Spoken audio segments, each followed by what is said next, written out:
Hey friends, hope you're doing awesome today. So excited to bring you the last of the 3 starter Pokemon. It's of course Bulbasaur. Let's get on in there and bring our little green friend to life.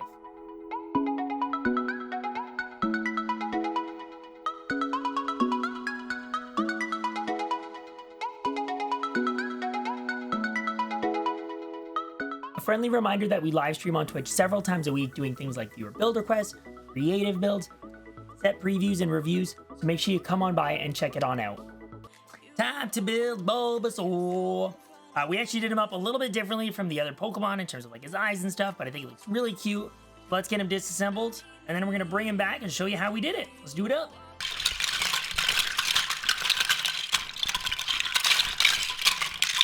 Bulbasaur is now fully disassembled. It's time to show you how we built him. So let's do it up. We're gonna start with a 2x4 plate here as kind of our base. And then we're using a jumper here. This would obviously look better in medium Azure rather than dark Azure, but I only have it in dark Azure. And this is actually be where his feet are gonna end up getting attached. His front feet, I should say. We're gonna build his back feet first though, which just use some simple curved slopes and some little claws. And those get attached onto the back half here. We're gonna do the same thing on the other side. Bulbasaur is green, but like depending on kind of what source material you look at, he does have a bit of a bluish tinge to him. And honestly, I think this is about the closest color I could get to him. And I'm probably gonna save some of the greens more for Ivysaur and Venusaur. So this is what we're gonna go with. All right, now it's time to do his front claws. This is gonna be his right front claw or paw, however you wanna refer to it. And we're using some teal in here to kind of give him the little spots. And that's gonna go like so. And we can actually angle that a little bit as well, thanks to the fact that these two pieces are separate, so you can get a little bit of like curve into his front paws. We're using a teal plate here to give him a little bit more of that color variety as well.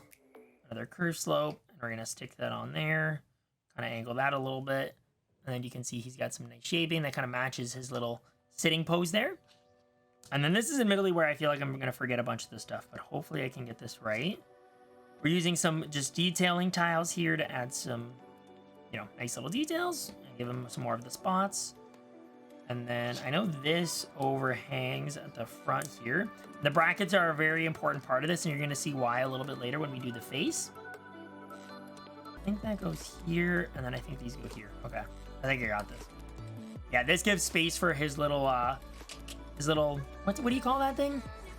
His little bloom. Is a little plant, whatever you want to call it. I can't remember the name of it, but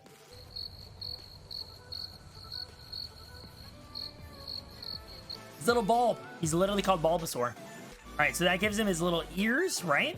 And now we're gonna build out his little face, which requires us to do some fancy little snot building. And we came up with a fun way to do the eyes here by doing a red plate with this rounded tile. From a side view, I think that does a really good job of emulating how his eyes look. And we've got a 1x2 plate here. We put a 1x1 plate over that. And then one of the corner rounded tiles here. And this little 1x2 plate connects to the bracket here and slips in perfectly to build out his face. So now we've got half the Bulbasaur face. Let's do the other half so this isn't nearly as terrifying. And these are going to go on the bottom here. We've got some teal, again, mixed in, of course, to give him the little spots on his face. And we're going to do the same thing we did earlier for the eyes here.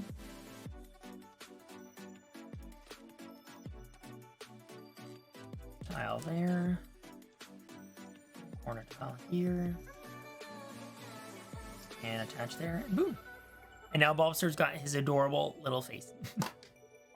And then we're going to get to his little bulb, as we recently discovered is called. As we always knew as it was called, but temporarily forgot. We're just using a bunch of snot bricks here, which is going to allow us to add lots of rounding details to it. We're actually going to lock these together first, though, and kind of create the little top of the bulb here by doing just a bunch of cheese slopes facing inwards towards each other, which is going to just create a fun little texture for the top of it. And then we're going to do the different sides of it. So we're using some green rail plates. That gives us a little bit more depth and kind of covers up a little bit more of the area. so it'll look a little bit better. And that's going to go on the side. Bulb sticks out a little bit at the top, as it should, just like you can see in the reference image. We're going to do the same thing on the other side.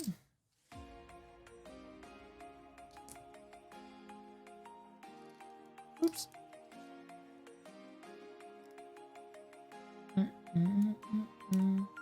And then we're just going to do a little something for the front and the back. And actually, I'm going to grab some different pieces here.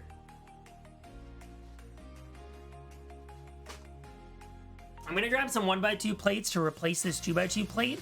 That way you actually have a chance of taking this apart. I mean, you saw that we did the slow-mo earlier, or our editor might have done the slow-mo earlier, showing when we could barely get this apart. Taking some of this apart is literally impossible. And it's because having these curved slopes on pieces that can't be separated is really difficult. So if we do 1x2 plates, it's going to be much easier to take apart. And that's going to go on the back. And then on the front, it's just going to be the curved slopes directly like that. And that leaves space for our little hinging underneath here. And we now have space to attach this right here. And boom. We've got the little bulb on the back of Bulbasaur. And the very first Pokemon, number 1, Bulbasaur, is now complete. Thanks so much for watching. Don't forget you can find free instructions for this Pokemon on my website. And of course, if you enjoyed the video, make sure to like and subscribe. Catch you later and happy building.